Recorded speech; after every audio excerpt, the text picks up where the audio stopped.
Dear friends, on the board you are seeing a question that has been taken from the JEE 2011 paper, as well as this question was repeated in the mains 2015 paper. Okay, so let us first read the question and then I will be teaching you the concept behind this particular question, that what concepts are being applied to this particular question. So the question states, question कह रहा है कि let beta and alpha be the roots of equation with alpha is greater than beta if an is equal to alpha to the power n minus beta to the power n for n greater than equal to 1, then find the value of a10 minus 2a upon 2a9. अब एक बात देखिए, एक जो brute force technique हो सकता है वो ये हो सकता है कि हम a10 का वैल्यू निकालें. a10 क्या होगा हमारा, alpha to the power 10 minus beta to the power 10. फिर हम लोग क्या करें, alpha to the power 8 minus beta to the power 8 और फिर alpha to the power n minus beta to the power n का वैल्यू निकालें. ये काफ़ी डिफ़िकल्ट हो सकता है अगर आपका ये पावर्स, ये कोफिशिएंट्स जो है 10, 11, ये 100 हो जाए, 200 हो जाए ऐसे, तो वहाँ पे ऑब्वियसली और एक एग्जामिनेशन सेटअप में ये कैलकुलेट करना alpha to the power n beta to the power n, ये सब वो पॉसिबल नहीं है. तो that means there has to be an intelligent way of solving this, and that intelligent way is known as Newton's formula. तो Newton's formula से quadratic equations जो topic है उसके अंदर न्यूटन्स फार्मूला है से बहुत बार क्वेश्चंस जेई मेंस में और जेई एडवांस में भी पूछे गए हैं, जो पहले जेई होता था उसमें. तो हम लोग उस चीज़ को सीखते हैं कि वो कैसे होता है. ये आपके टाइम को बचाने के लिए मैंने ऐसा लिखा है पहले से ये चीज़. तो आइए हम लोग देखते हैं इस चीज़ को कि क्या है न्यूटन्स फार्मूला. पहले होता क्या है, मैं आपको एक इंट्यूशन देना चाहूँगा इसका, ताकि हम लोग समझ सकें कि हो क्या रहा है, बेसिकली क्वेश्चन कैसे सॉल्व करते हैं, और बाद में मैं एक प्रूफ भी दूंगा. ठीक है, इस चीज़ को प्रूफ भी हम लोग करेंगे. तो अगर हमारा quadratic equation ax square plus bx plus c है जिसका रूट्स अल्फा बीटा है, और एक एक्सप्रेशन दिया हुआ है हमारे पास an is equal to alpha to the power n plus beta to the power n, या फिर alpha to the power n minus beta to the power n. यहाँ पे n जो है वो नेचुरल नंबर होना चाहिए, ये ध्यान रखिए. तो हम लोग क्या करेंगे, एक्स स्क्वायर को रिप्लेस करेंगे an से, x को रिप्लेस करेंगे an माइनस 1 से, और 1 को रिप्लेस करेंगे an माइनस 2 से. अभी आप सुनते जाइए, आपको मैं प्रूफ बाद में कराऊंगा. अब मैंने क्या कहा, एक्स स्क्वायर को रिप्लेस करना है an से, तो क्या लिखेंगे a इंटू an. x को रिप्लेस करना है an माइनस 1 से, तो b की जगह b into a n minus 1, और c इंटू 1 है तो 1 को रिप्लेस करना है an माइनस 2 से. तो ये एक ऐसा एक्सप्रेशन आपके सामने आता है. अब इस एक्सप्रेशन में आप n का डिफरेंट वैल्यूज डालिएगा तो वैसा टर्म्स निकलता जाएगा जो रिलेशंस होगा तीनों कोफिशिएंट में. तो एक बार देख लेते हैं कि ये कहता क्या है न्यूटन्स फार्मूला. इसका जो वर्ड्स में अगर हम देखें तो कहता है the sum of the similar powers of the root. Similar power मतलब अल्फा के ऊपर भी n पावर तो बीटा के ऊपर भी n पावर, अल्फा के ऊपर n माइनस 2 पावर तो बीटा के ऊपर भी n minus 2 power. The sum of the similar powers of the roots of an equation can be expressed rationally in terms of coefficients. यानी हम ए बी सी के terms में, जो coefficient है उसके टर्म्स में हम लोग एक्सप्रेस कर सकते हैं sum of the similar powers को. तो consider a quadratic equation ax square plus bx plus c is equal to 0 which has roots alpha and beta. और अगर हम Sn को लेते हैं alpha n plus beta n beta to the power n, या फिर माइनस साइन लेते हैं, तो लिख सकते हैं हम लोग एक्स स्क्वायर की जगह क्या लिखेंगे Sn प्लस 1. ठीक है, एक्स स्क्वायर की जगह, x की जगह क्या लिखे हम लोग Sn x की जगह, और यहाँ 1 था, यहाँ 1 था तो 1 की जगह हमने लिखा Sn माइनस 1. एक और बात ध्यान रखिए कि यहाँ पे Sn प्लस 1 Sn माइनस 1 है.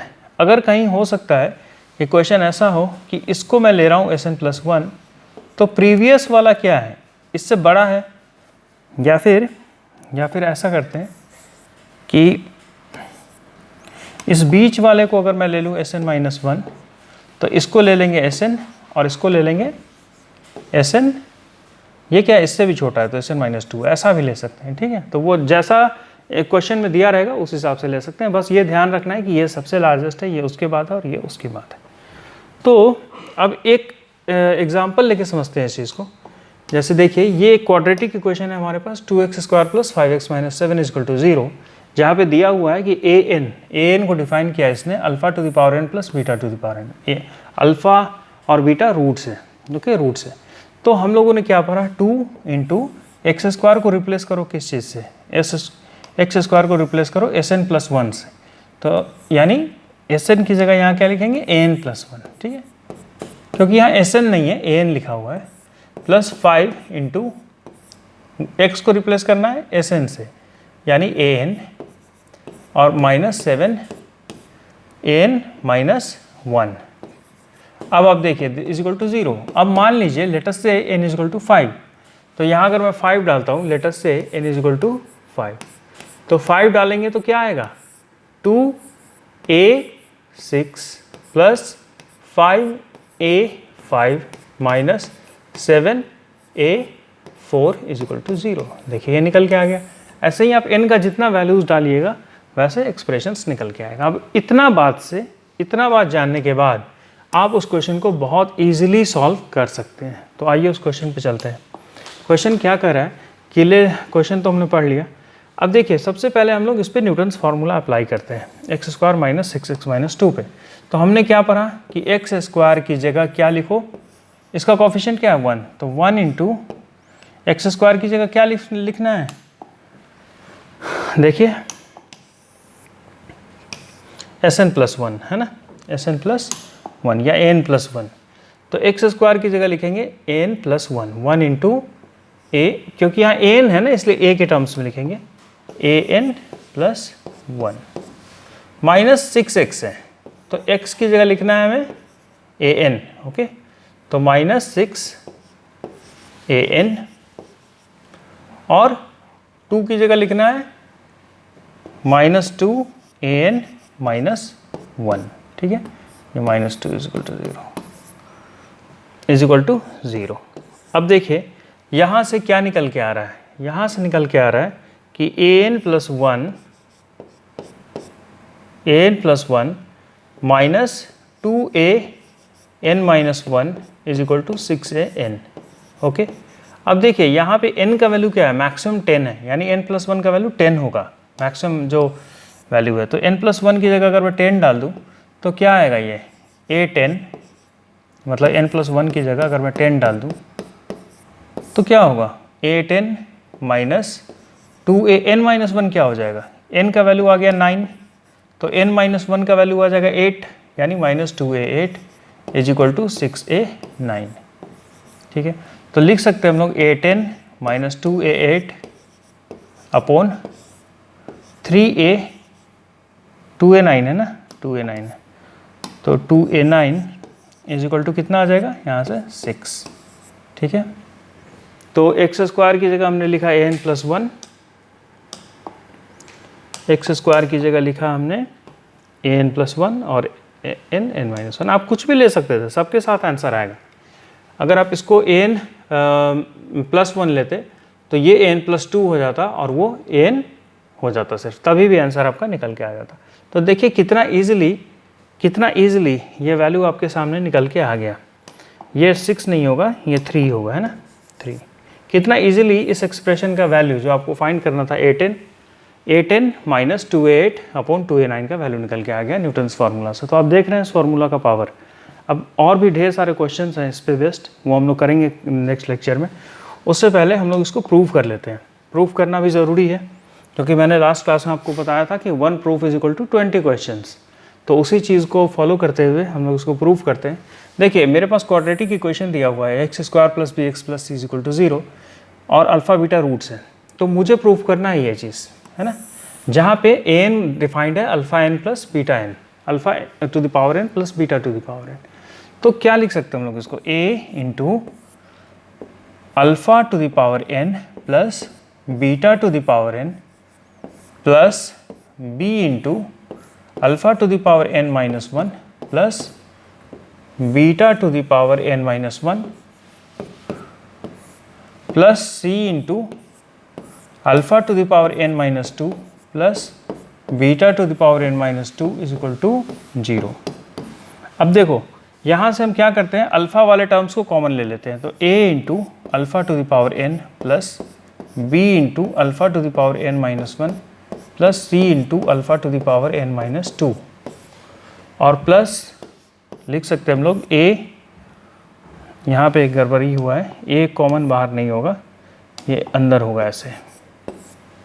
यहाँ से लिख सकते हैं A beta to the power N plus B into beta to the power N minus 1 plus C into beta to the power N minus 2 is equal to 0। अब देखो हमारे पास एक चीज़ दिया हुआ है, वो क्या है कि अगर A X square plus B X plus C quadratic equation है जिसका रूट्स अल्फ़ा बीटा है, तो ये तो होगा ना A alpha square plus B alpha, sorry हो सकता है ये दिख नहीं रहा हो इसलिए मैंने इसे हटा दिया, A alpha square plus A alpha square plus B alpha plus C is equal to 0, ये तो होगा। और A beta square plus B beta plus C is equal to 0, ये तो होना ही है क्योंकि ये दोनों रूट्स है ना, ये तो होगा ही। इस चीज़ को यहाँ पे इस पूरे चीज़ को इसके टर्म्स में लिखना है, तो क्या करेंगे हम लोग, अल्फ़ा एन माइनस 2 को कॉमन ले लेते हैं।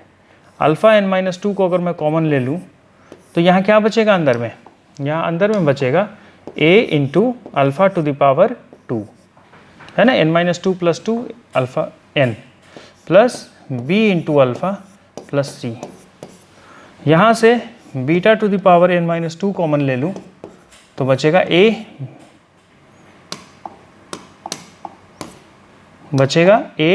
Beta square plus b beta plus c is equal to 0। अब देखो क्या होगा, ये दोनों चीज़ तो हमारे पास पता है ना मुझे कि ये 0 है, ये भी 0 है और ये भी 0 है, तो फिर पूरा एक्सप्रेशन 0 हो गया और इससे हमारा न्यूटन्स फार्मूला प्रूव हो गया। तो ये काफ़ी इंपॉर्टेंट टॉपिक था, इसको आप लोग रिवाइज भी कीजिएगा और इस पर और भी क्वेश्चन सॉल्व कीजिएगा। I will also try to bring some more questions on this topic. तो कमेंट सेक्शन में मुझे बताइएगा ये वीडियो कैसा लगा। मिलता हूँ आपसे दूसरी वीडियो में। Thank you.